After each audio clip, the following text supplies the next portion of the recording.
Hey there. So in today's session, I'm going to share with you the best exercises for building your lower body. That is building your glutes, your quads, and your hamstrings at home with minimal equipment. Now, this is really important because we know that cardiometabolic disease like diabetes and cardiovascular disease are linked with insulin resistance within the lower body musculature.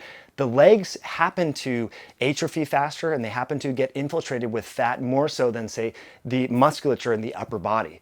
And we know, for example, that fat around the middle is problematic, but what about where you distribute your muscle? If you have weak, skinny little stick legs, the data actually shows that you are at higher risk for having premature morbidity and mortality from heart disease and metabolic disease. So let's check out the home gym, talk about squatting, hip hinging, deadlifting, hip thrusts, and much more. Here we go. So when I train legs twice a week, the first day is a little bit heavier. I'm doing compound movements that are squat focused, deadlift focused, then some accessories. Then on the second day, we're gonna get into hip thrust and a little bit more posterior chain type things that are great for the glutes and the hamstrings. So let's walk through the first exercise that you can do pretty much anywhere, even if you have minimal equipment. This is going to be a goblet front squat. Okay, now why the goblet squat? Well, various studies have actually shown that the goblet squat can actually activate the glutes a little bit more in the hamstrings compared to just a conventional squat. So it's very simple. What you're gonna do is I have a 50-pound dumbbell, okay? I'm gonna lift it up like this, load it in the front, okay? So you're just gonna kind of create a little wedge here with your palms. Now again, we're doing a box goblet squat here just to kind of show you, and I like learning teaching new people how to squat on a box because it teaches you to drive from the glutes on the way up. So the idea is you're just going down nice and slow, maybe a little bit 2 to 3 seconds down, driving on the way up. I'm going slower than I would normally do just for purposes of tutorial. And the idea with the goblet squat is it's very safe. Most people can do this and you don't need a lot of equipment. You don't need a squat rack. You don't need a safety bar. You just have a 20, 30-pound dumbbell and you can load up and do this. Now, you can make it a little bit more progressive and progress on that a little more challenging by using bands. So you can put bands on your feet and on the palms. Okay, so that's the accommodating resistance technique. Okay, so this is one option for new lifters. Another squat-based sort of exercise that could be a variation. Let's say you don't like goblet front squats, you like barbell squats, okay? Phenomenal exercise. But what I have here is a safety bar. So at your gym, go to a small, I encourage a lot of people, go to a small strength and conditioning studio where there's powerlifting, where there's, really sort of old school bodybuilding going on, and you'll often see a safety bar there, which is great. So this is a little bit easier to learn how to squat from if you have mobility issues, you have shoulder issues, bicep issues, things like that. So the safety bar is nice, also for people like myself with low back challenges, compression in the spine, okay? So again, learning how to squat to the box, work with your trainer, very simple, just like the goblet squat, okay?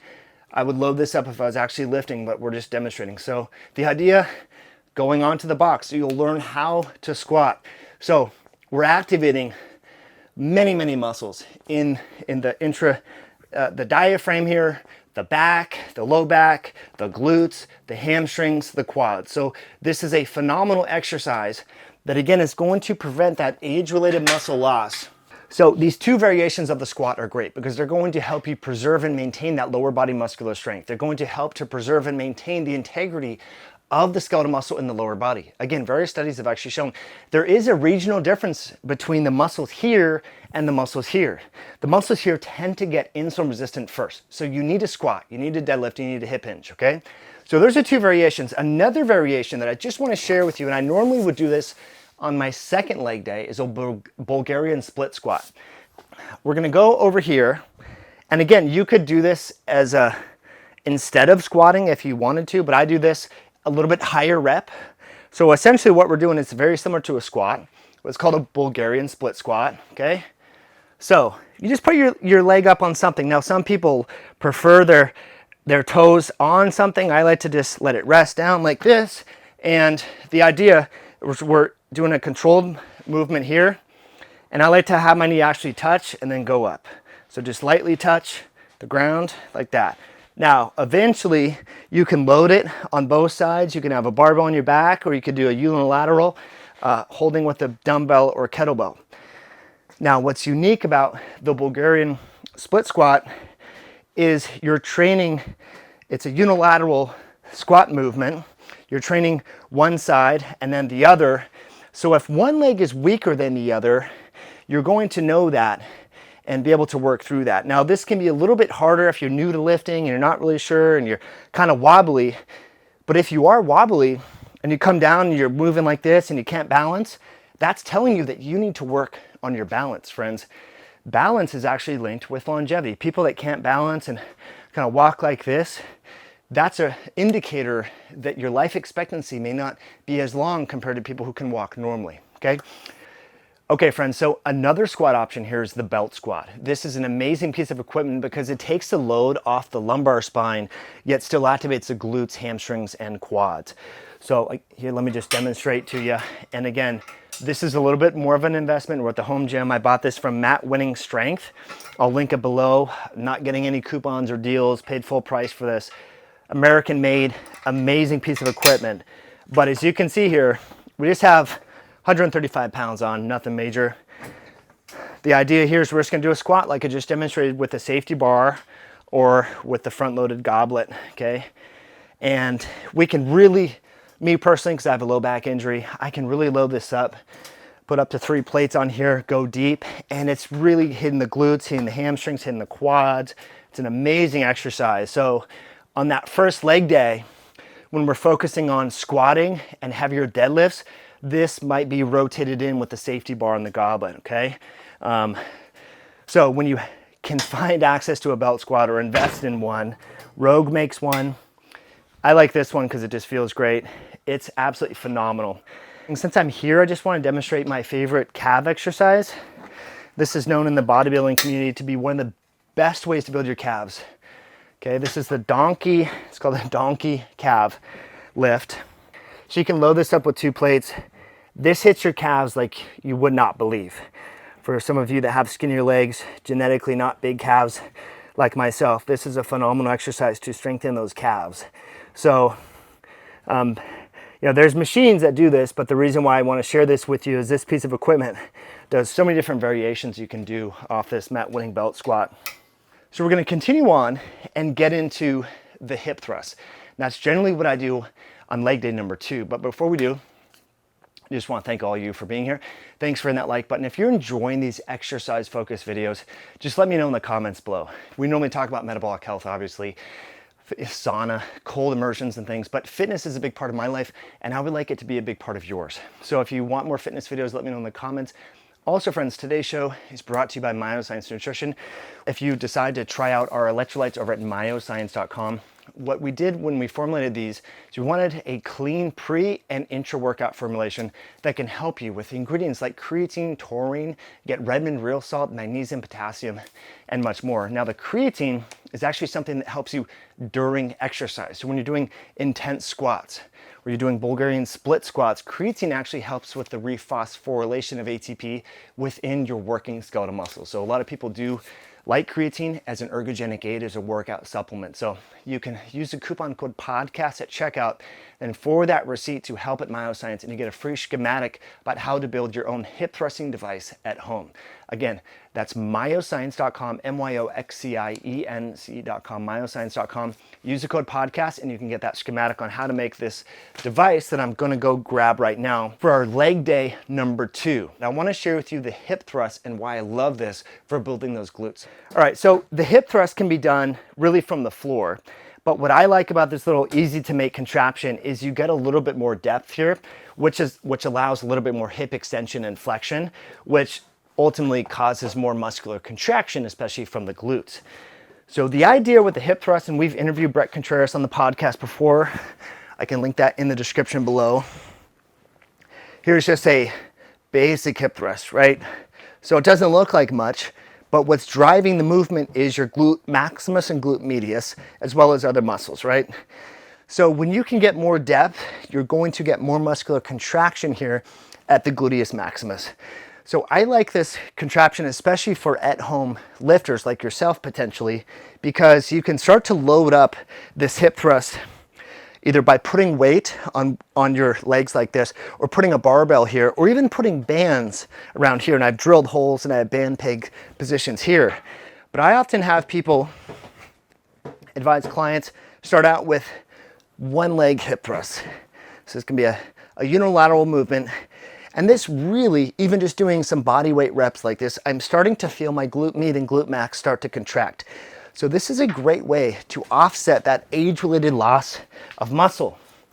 The largest muscle in your body is your glutes, okay? So it's also the muscle that everyone is looking at. Whether you're married or single, young or old, people see your butt. You want to let the world know that you take care of your body by stimulating those muscles. So again, there's all sorts of rep schemes, variations, accommodating resistance.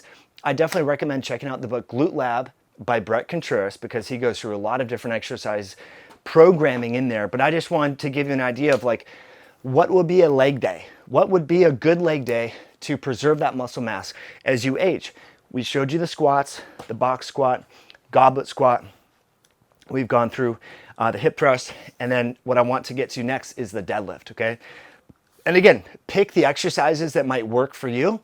And in the order, and work with a trainer and things like that. I'm just giving you ideas so that you can fine tune once you know sort of about these exercises. So another exercise that I really strongly recommend you start doing. So here's another variation of the hip thrust. Some gyms now have hip thruster machines. I happen to build this using the mat winning belt squat that I demonstrated earlier. But using a machine like such as the belt squat, so we're loading up the hips here, and this is a phenomenal way to develop those glutes, okay? Very similar movement that we did on the floor, but here we have a lot more weight. So the idea is we're not hyperextending the spine when we're hip thrusting. We're going up just like so. We're getting the whole frontal plane is gonna be parallel here, and we are really activating that gluteus maximus, glute med. So we can do this in lieu of a deadlift. If you have low back issues, you could do this as an accessory, higher rep. You could do unilateral here. It's a little bit harder when it's loaded. I might have to drop one plate. But this is another way to do the hip thrust. So there's a lot of different variations upon the hip thrust, and it's just a phenomenal way to hit the gluteus maximus, glute med, and hamstring. What I want to share with you here is going to be more like a goblet type deadlift, narrow grip. There's a lot of different ways you can go about it with a trap bar, which I can share with you, with a straight bar. Generally work with a trainer, work with someone, even try powerlifting. That's a great way to learn about how to deadlift. But just because we have the BCT bell here, I know a lot of you are interested in home fitness and things. I want to just demonstrate here. So a little bit wider, okay, this style deadlift, and imagine this is a kettlebell. So this could be like a sumo style deadlift.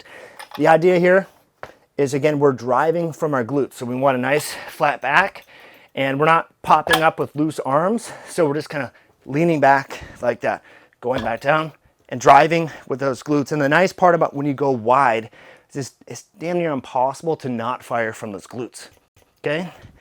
So very simple like this. This is only like 135 pounds, so I could probably do, 40 reps if I really wanted to. But the idea is you're driving from the glutes and firing the posterior chain. So very simple, this BCT bell. We've done an unboxing and showed you how this works. This is nice. It's almost like a customizable kettlebell. It has a similar grip like this. And I just put 3 35-pound plates on this, and you can adjust the pin how you want. So let's say you have some back or hip issues, you can make this to be a little bit higher. If you're really fancy with the schematic that you're gonna get, you can stand on this. So again, with your schematic that you can get as a bonus over at Myoscience, you can get more depth here. So the idea, again, is it's more of a deficit. So again, we still wanna activate those glutes. You're not really going as wide, but I can definitely feel the glutes and the hamstring activation a lot more with this depth, okay? So that will be more of a progression for some of you that have been lifting a while. But again, we've already gone through about 4 or 5 exercises now, and we're just getting started. All right, friends, so this is just a standard back hyperextension. We got this, Jenna got it on Amazon for, I want to say, around $75. Nothing fancy, but what I want to share with you is something that I see Brett Contreras and other, really versed lifters talking about, but not too many people actually doing, is more of a glute ham focused version of the hyperextension. So normally what people do when they are on the hyperextension, it's a lot of low back lumbar focus like this, right? Very stiff, focusing on the hyperextension of the back, which can actually compress your spine. What we're gonna focus on right now, well, there's a couple things you can do. You can hold some weight out, you can hold a barbell like this, and really focus, like visualize your glutes contracting, okay? Just doing this with no weight. I'm starting to feel the burn in my glute max, okay? But here's what Brett and various other people have been sharing, and I think it's highly under-recognized. Curving your spine, your upper thoracic cervical spine, and really concentrating on contracting those glutes. And even if you notice my feet are a little out like a duck stance, duckward, in skiing and snowboarding, they talk like a duck stance like this. So feet are splayed out, thoracic spine is curved, and this hits your glutes like, oh my gosh, I can feel it. I went on a big hike yesterday, but man, this really hits the glute max, okay? And again, this piece of equipment is around maybe 70, 80 bucks, right? So you take a movement that most people are doing just to focus on the erector spinae and the spine, where they're really stiff like this, it's all spine, and you curve like this, splay your feet out, and it just fires those glutes. And again, you do 3 to 4 sets with maybe 20, 30 pounds, or just because this is gonna be the most convenient barbell for me to get, you can envision even something like this, okay? Again, splay the feet out. Wider you can go, the better. And you can take this. Now the upper thoracic spine is still going to be straight here, but when you load it like this, it's almost like an RDL, a reverse deadlift. So it's going to just hit those hamstrings, hit those glutes. You start doing these exercises and you will really start to build and shape those glutes and hamstrings, okay? So simple stuff, minimal equipment, very effective. Now what we're going to do is go over to another piece of equipment that unfortunately a lot of gyms don't have, but it's called a reverse hyper. Okay, friends, so this is the reverse hyper, one of my all-time favorite lower body exercises. Again, you could do this to warm up. You could do this on your second day. You can change the reps and the seps and the actual weight that you put on here, and it's phenomenal for your glutes. Again, most people are not even doing this. Most gyms, unfortunately, don't have this piece of equipment. So I like to start out and just do this unilateral, and for the purposes of demonstrating, you're gonna notice my hamstrings and low back, or my mobility kind of sucks. But the idea here is a lot of people, I'll show you what not to do, then I'll show you what to do. Well, this is what a lot of people do, and you don't want to do this. It basically becomes a swinging exercise that is using momentum, and you're just throwing weight around. You're not doing much. So again, what I like to do, Dan Stephenson taught me this particular way of going about it, is one side at a time, especially while you're learning, and you're just firing from this right glute and squeeze at the top. Maybe even just a short pause and slow it down at the bottom, squeeze at the top. Now what you don't want to do is start hyperextending your erector spinae right here. That's how you can get a low back problem. I'll switch to the other side, maybe you can see it a little bit better. I'm sure there's other people that can demonstrate this way better than I can, but we're doing unilateral. We're pausing a little bit at the top. Basically, it's slowing the weight down. We're not swinging. And again, you can really, if you're doing this right, on the 3rd or 4th rep, you can really start to feel it in your glute, okay? So, phenomenal exercise. Now, you might be saying, Mike, my gym does not have a reverse hyper. Okay, well you can take, here's an option, okay? You can do a very similar thing even without any weight. Okay, just going back like this. You can lie in a bench, you can lift a bench up, and just moving your leg like this. You're using your glute to bring this up, to bring the weight of your leg up. So it's a great way, more of a finisher when you're training legs. So thinking about this as we, still a few more exercises that I want to share with you, but as we sort of synthesize everything and conceptualize how to hit your legs, focusing on some squatting on one day, squatting, more deadlifting, and then some of these accessories. You know, you can do goblet style deadlifts, you can do hip thrusts unilaterally, things like that. Finish up here with, say, reverse hyper. Then on leg day number 2, you might do heavier hip thrusts, you might do higher rep deadlifts again, or something like a leg press that I can demonstrate here shortly, or maybe some lunges, and then some accessories, okay?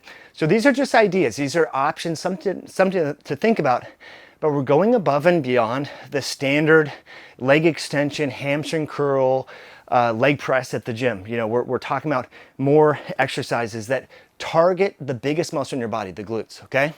All right, so here we are at the leg press, and I know you've seen a leg press, maybe you have one, maybe your gym has one. The reason why I wanted to include this is for me, more of an accessory. Now we're still gonna load it up, we're still gonna use some weight here when we lift normally, but I just wanted to share with you because so many people, this is like the first thing that they do. This is really an accessory. You should squat, hip thrust, hip hinge, deadlift, and then maybe do some leg press, okay? Very simple here. To make this a little bit more challenging, in the part that's the easiest is I have a band right here. So the band, again, accommodating resistance. It's going to be the hardest when the load and the movement is the easiest. Very simple. We're going down about 45-degree angle here at the knee, okay? Very simple stuff. Now, this is good for your quads. It's good for your hamstrings. It's not really going to hit the glutes that much compared to some of the other exercises that we've already done. So for this particular exercise, I'm going to do higher reps, between 12 and 15 reps, shorter rests between sets, maybe 45 seconds, okay? I might work up to 2 plates on each side, then I have the band, then 2 plates below. Now, the nice thing about the leg press, and I bring it down here just to take the tension off the band, is it's a little bit easier on the low back. Now, you could also do unilateral, so that's another variation, but the idea here is we're gonna put everything first, right? We're gonna squat, we're gonna hip hinge, we're gonna deadlift, and then maybe use some of these things as a finisher type exercise, okay? Okay, so this is another great finisher that's good for the quads, good for the glutes, box step up. So I like to do, one leg at a time on one side. Very simple, and maybe this can be your first exercise, if you've never squatted before. It almost is like a one-legged pistol squat. Say, okay, then you can load it up and you can hold it's actually a little bit easier from a balance perspective, holding dumbbells. But again, the idea here is you're firing from that glute, then you're working on your quad, the way down. It's a great finisher. Not something that you would necessarily start with, but it's something you could do at home. You can have your kids do this. It's a great finishing exercise here, the step up. All right, so the terminal knee extension is a great finisher. It's gonna be higher rep. We're talking about 10 to 20, 25 reps. So the idea is you wanna put the band, this is going to be a black band here, right at the right below the knee here. And we're gonna squat down and then extend, flex your quads. So squat down, flex the quads. Squat down, flex the quads. And after you get through, 10, 12 reps, that's when it really starts to burn. So again, this isn't necessarily a hypertrophy exercise, but you're just activating that neuromuscular connection, creating some metabolic stress, and overall adding a little bit more stimulus to the muscle. So an amazing finisher, something that first time you do it the next day, if you do 3 sets of 20, you're gonna know you did it, right? So it's a really good, nice exercise. Again, this is called the TKE, something I often finish with on squat focused days. Now, since we're right here, another finisher that I do more on my second leg day that's a little bit more glute focused is gonna be a rope pull through. So what we're gonna do here, friends, is We have a pretty light load here, so it's perfect. So again, really simple setup. It's going to be more of a finisher, not a primary mover here. We're gonna squat, we're gonna deadlift, we're gonna hip hinge first, right? So the idea here, in order to activate those glutes and that hamstring, we're gonna almost stick our butt out, focus on that, and then pull through. So stick the butt out, then contract those glutes. Imagine squeezing your butt, squeezing like a credit card or a deck of cards, right between your butt. And this really activates those glutes, fires up those glutes. You want to be careful. The only thing, you don't want to hyperextend the spine. You want to come to a neutral spine position. But if you get forward like this, you really kind of bend down, contract those glutes. A phenomenal finisher here. So it's called the rope pull through. Now, I had a band there before. You could also do this with a band. Just since we're here, I want to show you can get creative with this stuff, friends. You don't have to have all this equipment, pulleys and blah, blah, blah. You can have a band. Okay, you want to put it a little bit lower. Very similar type movement, right? Bending, firing those glutes. So you could hook this up to your deck. You could hook it up to a door. So you can train this stuff at home. So again, just wanted to give you some ideas. Now, when we started, I said, I see too many people, using these bands and doing all these hip at-home floor-based movements. Those can be good to hit the muscles for more frequency, more volume throughout the week. But as we talked about today, you have your squat, safety bar squat, loaded goblet squat. You have, the belt squat. We did deadlifts, various iterations there. We did the hyperextension. We did the reverse hyper.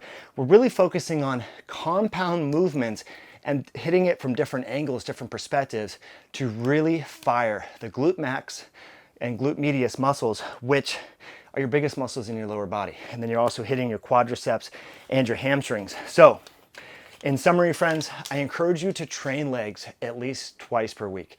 It's gonna help with your balance. It's gonna help with your gait speed.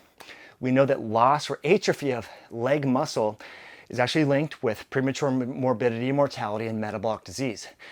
We evolved as humans to move our legs a lot, and not enough people are moving their legs. So please go to the gym, build a garage gym, hit your legs at least twice per week, walk after meals, learn how to hip thrust, learn how to hinge from the hips. It's great for your body, great for longevity, and great for preventing cardiometabolic disease.